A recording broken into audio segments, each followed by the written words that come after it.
ساڵی 2008 نەجلە تەمەنی تەنیا 4 ساڵ بوو. کاتێک لە تەقینەوەیەکدا لە شاری باعقوبە هەردوو قاچ و قۆڵی ڕاستی لەدەستدا.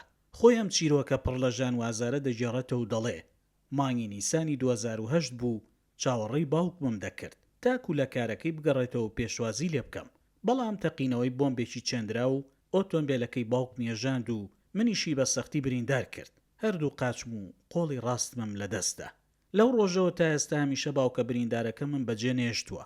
من یاوەری ئەو دەکەم و ئەویش لە هەموو گەشتەکانمدا یاوەریم دەکا. باوکم ئەو کەسەیە کە هانی دام و وزەی پێبەخشیم بۆ گەیشتن بە خواستەکانم. لە قوتابخانەی سەرەتایی دەگریا و خۆزگەی دەخواست کە تەقینەوەکە بیکوشتایە پێش ئەوەی هەست بە کەماندامەتی بکە کاتێکا و پۆلەکانی دەبینی کە یاری دەکەن و لێرە و لەوێ ڕادەکەن. ئەویش لەسەر کورسێ گەڕۆکەکەی قەتیز بووە، بەڵام لەپڕ ئەم بیرکردنەوانەی لە مێشی خۆی دەرکرد و بڕیاریدا لە کەماندامەتیەوە هەنگاو بنێ بۆ سەرکەوتن.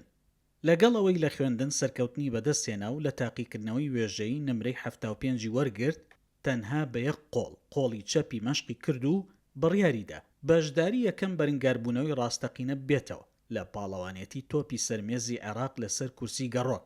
سەرڕای ئەوەی کە بچووکترین بەشدار بوو توانی پلەی یەکەم بەدەست بهێنێ و بۆ ئەندامی هەڵبژاردەی تۆپی سەرمێزی عێراق لە لیژنەی پارالۆمپیک و دواتر توانی بۆ پارالۆمپیکی پاریس سەرکەوێت و لەوێژ یەکەم مەدالیای زێڕی لە مێژووی پارالۆمپی عێراق بەدەستێنا. لە ساڵی 2018 سەمیر کوردی بڕیاریدا قاچی دەستکردی بۆ دروست بکەن و بەوەستانەوە بەشداری لە یاریەکان بکە. نەجلا لە نەخۆشخانەی ئیبن ئەلقەف لە بەغدا 3 ئەندامی دەستکردی بۆ دانراوە و نەجلا ئەو ڕۆژە بە یەکێک لە خۆشترین ڕۆژەکان وەسف دەکا لە ژیانیدا کە توانی دووبارە بە پێوە بوەستێتەوە دوای 10 ساڵ لە دانیشتن لەسەر کورسیەک.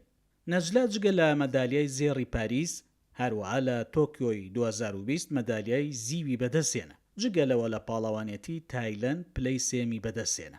هەروەها لە پاڵەوانێتی ئاسیا کە لە ساڵی 2022 لە بەحرین کرا پلەی یەکەمی لە بەشی لاوان و پلەی دووەمی لە بەشی پێشکەوتوان بەدەستێنە. لە دوو پاڵەوانێتی نێودەوڵەتی کە لە میسر و ئوردن کرا پلەی یەکەمی بەدەستێناوە لەگەڵ چەند دەستکەوتێکی دیکەش.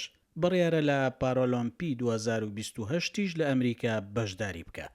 نەجلا لە کۆلێژی پەروەردەی وەرزشی زانکۆی دیالە دەخوێنێت و ئاواتە خوازە خوێندنی میدیا بخوێنێ بۆ ئەوەی ببێتە پێشکەشکاری تەلەڤزیۆنی وەک ڕێزلێنانێکیش بۆ دەستکەوتەکانی لەلایەن گۆڤاری فۆربسی ڕۆژهەڵاتی ناوەڕاستەوە وەک یەکێک لە باشترین 30 کەسایەتی وەرزشی کاریگەری تەمەن ژێر 30 ساڵان هەڵبژێردرا.